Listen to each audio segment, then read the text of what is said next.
is up, YouTube? Today we're going to be talking about control transfer statements. What are they? How are they used in Swift? And they might just show up on that next interview or app. So let's go ahead and dive in. So the first thing is, control transfer statements. What is it exactly? Let me paste, the exact definition coming from actual Apple documentation, and then we'll walk through it. So this is a control transfer statements can change the order in which the code in your program is executed. So it's going in order, but a control transfer statement can actually change the way that order is going. So for instance, breaking out of a loop, or if you're in a switch statement or something, it can change the way that switch statement is going. So it can change the way your program is executed by unconditionally transferring the program control from one piece of code to another. Now we'll get into details on each of these.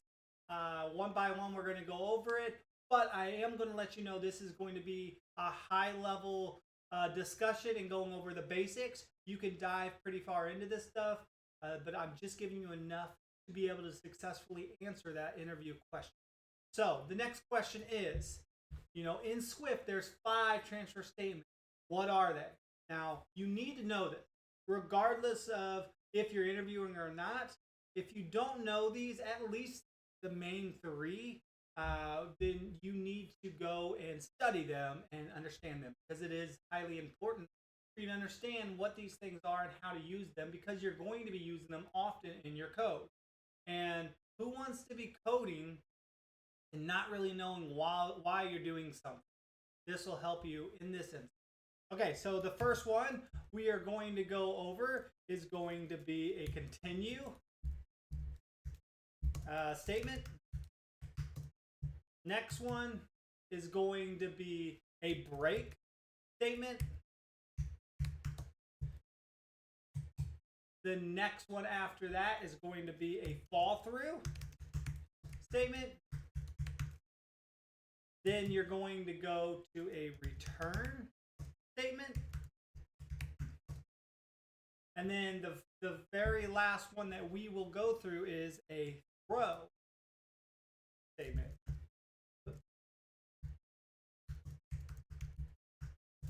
And to save time, I do have some of this code copied. It is just a simple playground, but you will understand. I'll break it down. You'll understand what is going on by the end of it. And if you don't understand something fully, go ahead and leave a comment, and I'll help you out the best that I can. So the first one is, we're going to go ahead and start with the continue. And you could think of a continue like a lap or like a loop, taking a loop. And the loop you could think of like a lap around a track, okay? So what the continue does is says, I'm done with this lap, go back to the start of the loop, and then take a new lap. Now what I mean by that is, let's go ahead and copy this. I will paste it here for us, and we'll see. So we have some numbers here. So the numbers is just an array of integers from 1 to 15, pretty simple. And then you have some new numbers, which is a empty array of integers, okay? So for number, so this is a simple for loop. So for number in number, so it's going to go through each of these. If number is equal to 8, what we want to do is continue. So it's going to check this, check this, check this, check this, all the way till it gets to 8. Then it's going to hit this continue because it's going to be true. This line's going to be true, and it's going to do this. So let's go ahead and see what this does. Now, the second part of this is you're going to add or append to this new numbers, which right now it's empty. And you're going to append what? This number here. And then it's going to print out the new number. So let's go ahead and see what that looks like. So you can see each time around this loop, it's going to append a new number. But you will see one thing that is not appended. What number is that? It is 8. So you see right here, it goes to 7. And then from 7 to 8, there is no 8. It skips that totally. Because it's saying, hey, if number is 8, continue. And like that lap around that I was talking about, it doesn't finish the lap. So it doesn't append that number at all. Instead, what it does is it says, hey, we're done here. Go back to the top of this and continue through the rest of the loop, which would be 9 through 15. But forget about the 8. We don't need that because it equals the 8, so just continue. So that is the main concept of continue. Now, very similar to this continue is the break. Now, break, instead of saying, hey, this is true, hey, number equals 8, continue, what break does is say, hey, regardless of what's after this, we are getting out of this loop. So it's not actual different laps. It is, hey, we're taking a loop, and as soon as we hit a break, we are jumping off. We're done with it all the way. Get out of it. And let's go ahead and see what that looks like.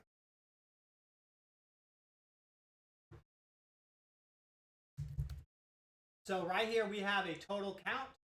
And then we have, again, we're going to look at these numbers, which is 1 through 15.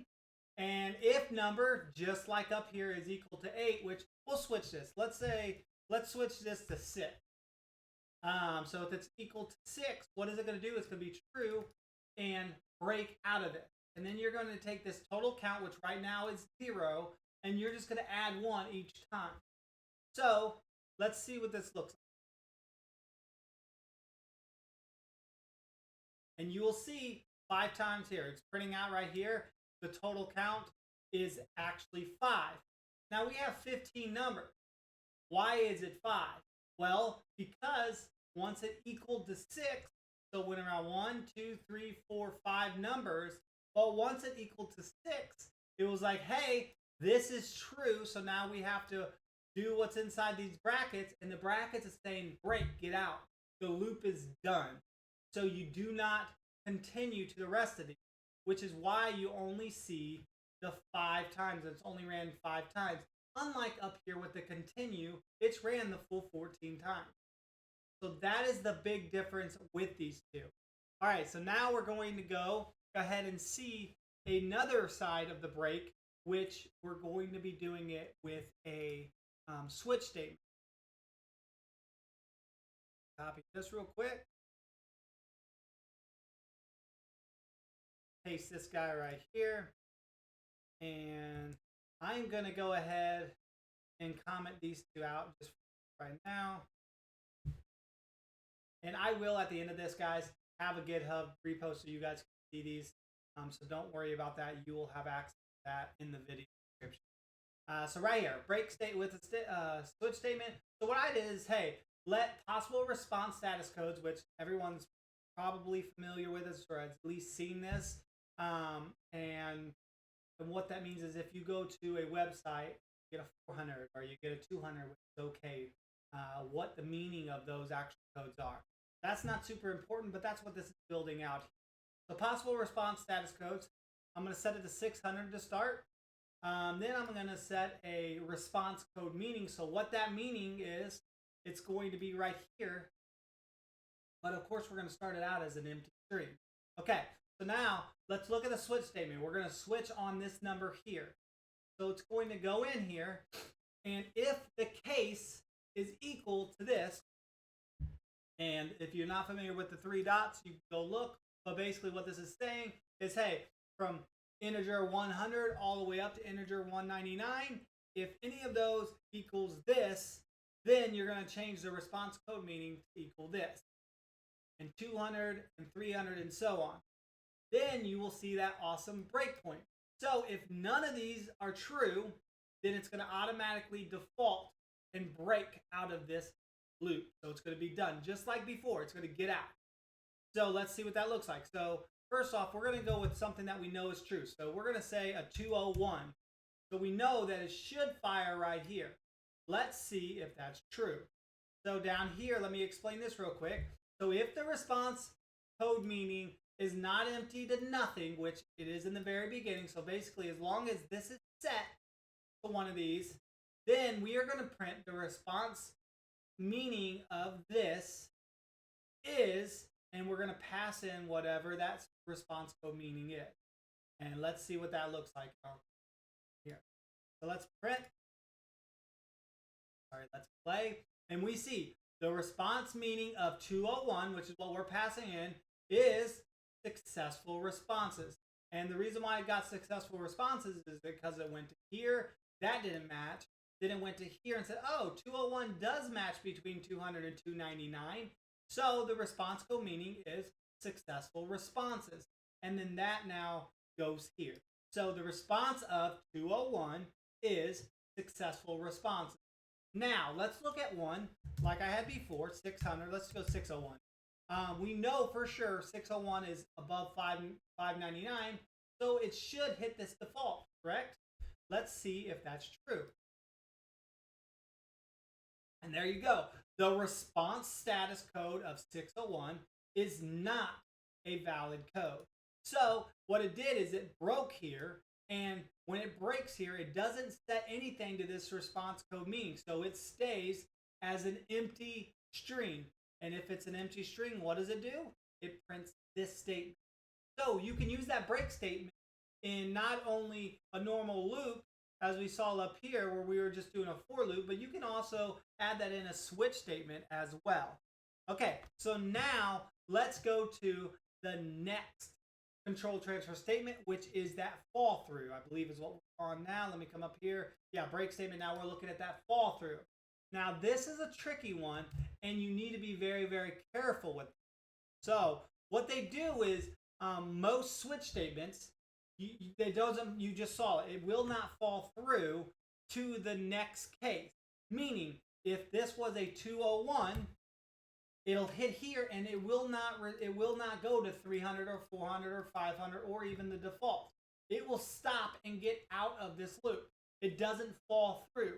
What a fall through statement does is, even if this is true, it's still going to fall through each of these until the very end. And I'll prove that to you and show you that right here. So we are going to do the same exact thing.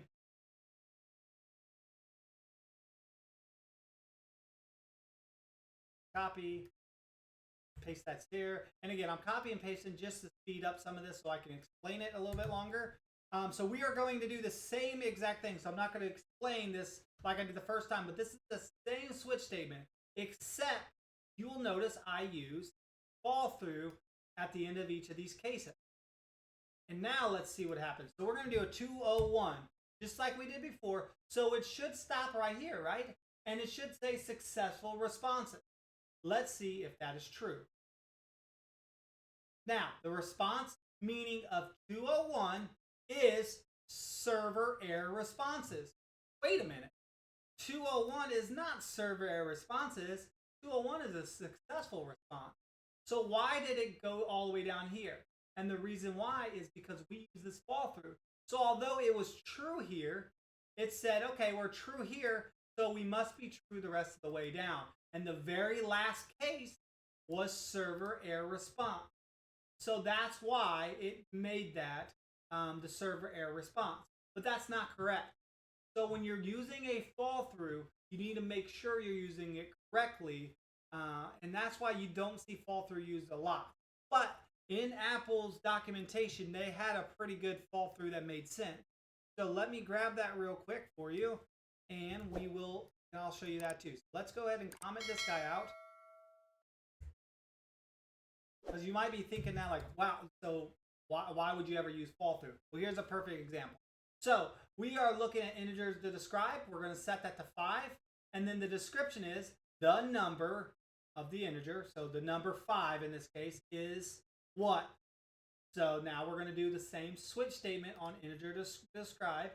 And if it is a 2, a 3, a 5, 7, 11, 13, 7, or 17, or 19, what are we going to do? We're going to set the description, which is the number 5 is, plus a prime number, but also because it's going to fall through to the default, you know, it's going to be true here. And then we're going to use the word fall through, just like we saw up here. It's going to go to the next one as well. And you're going to see it is also an integer. So let's see what this means. So we're going to make sure it's one of these. So let's do 5. 5 is there too. So it should hit this. Let's see what we see. And boom, you get, it goes through this case here. It says, hey, this number 5 is a prime number, which we thought that was going to happen, but also it's an integer.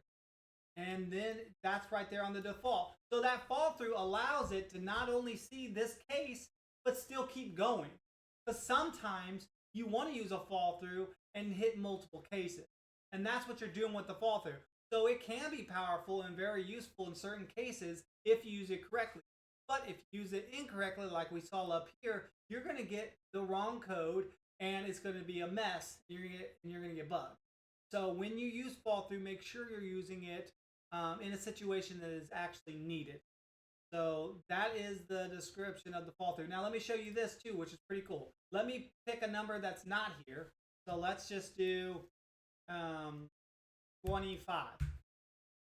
Now let's run this. And you see, hey, this number, or the number 25 is an integer. So all numbers are going to be integers. But since it wasn't this case, it didn't hit this, so it never hit this fall through one. It just went automatically due to default and just said, hey, this number is an integer, and did not actually print out the prime number. So it sorts that out pretty good. No matter what integer you pass in, it's going to say, hey, it's a prime number if it was a prime number, and also an integer.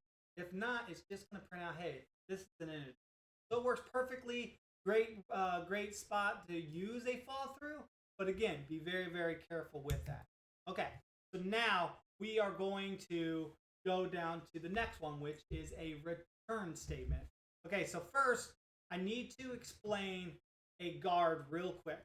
So your guard statement can be thought of as like an early exit. So whenever you're using a guard statement, it's typically using like it is using like an optional. So an optional, let's say you have a variable set up or a number set up prior and it's optional, which means, hey, it's going to be nil unless you set it to another number.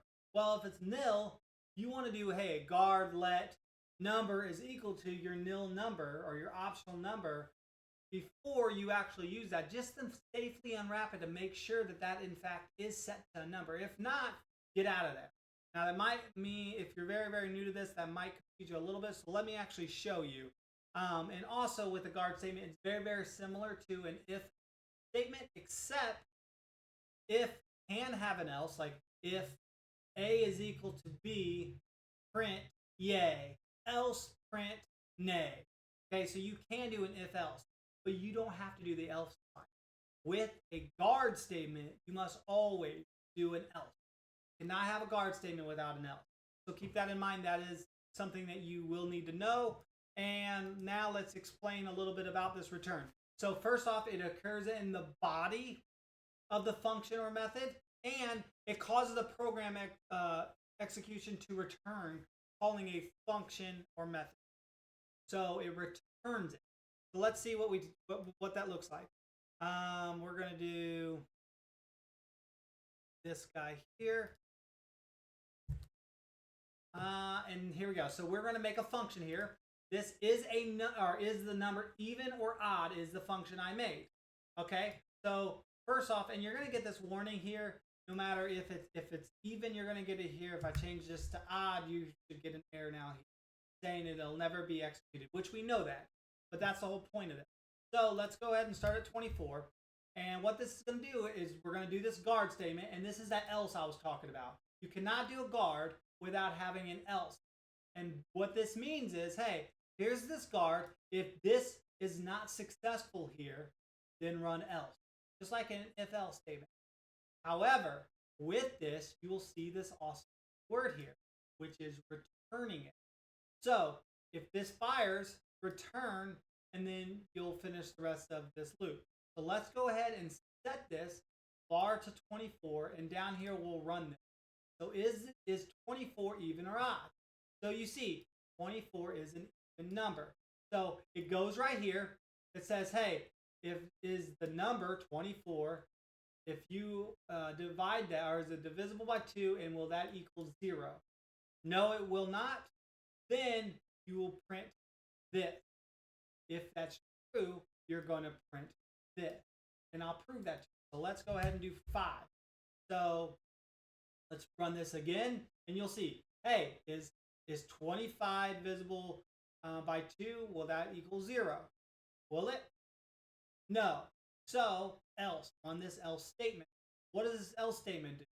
Well, it'll print out 25 as an odd number, and you see that's printing out right there. And then it's going to go ahead and return, meaning it's going to jump out of this altogether and you're not going to see the return at all. Now, there's one more thing that I will touch on very, very briefly with the return, and I will also say back up here with the continue and the break statements, you can also do this with them as well, but I'm not going to give examples of that. You can go and find that, but you can have an expression. So after this keyword return, we can actually have an expression. So now let's go ahead and look at what that looks like real quick. So I have a add function, and we're going to add first and second. And you can see, if you're not familiar with this, what that means is this function has to have a return of something. What are we returning? We're returning an integer. Now this could be a string or a boolean or whatever, but we're in this case, since everything is integers, it makes sense that we're going to return an integer. Okay, so right here, if I got rid of first plus second for a second and I just returned, and I try to play this, it's going to say, wait a minute, there's an error there. This should return a value because we told it right here, return a value. Now, this wasn't here, then we'd be fine. But since that was there to say that, like that went away because we're saying that now we don't have to return something. But when we're saying, hey, return an integer, we have to. So what we're going to do is we're going to return first plus second.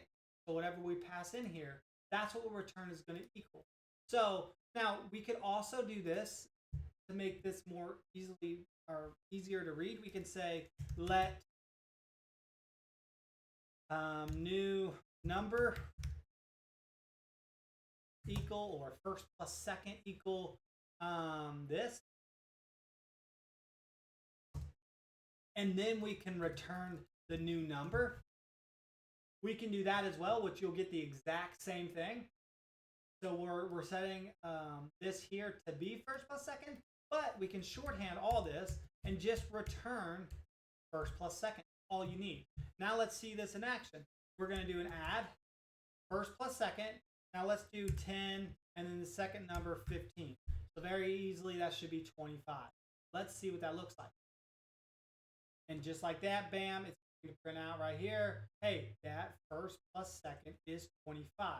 And that's what it's returning. So it's getting out of there. It's done. So we use that return with an expression. And that is how that one is done.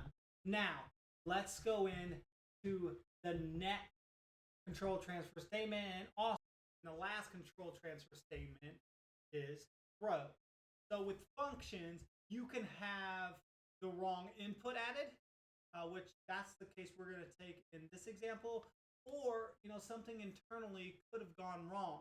So Swift lets us throw errors from the actual function by marking them with the throws before the actual return type. Then using the throws keyword when something goes wrong. Now let's look at what that kind of looks like. So I am going to take the actual throws function here, and with Swift being a safe type language, you can see there's really no way of having any errors when calling this function.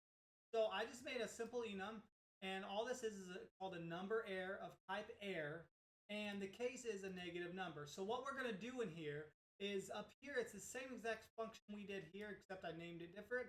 And instead of taking a first integer and a second integer and combining, it's looking for those integers and making sure that neither of them are negative. So if it's smaller than 0, which would be any negative number, or the second one was smaller than 0, then we are going to throw this up here, which is the number dot negative. And you can add extra cases here.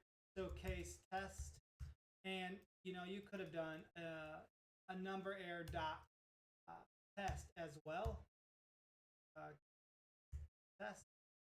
If I got 2 dots, oh, that's not working.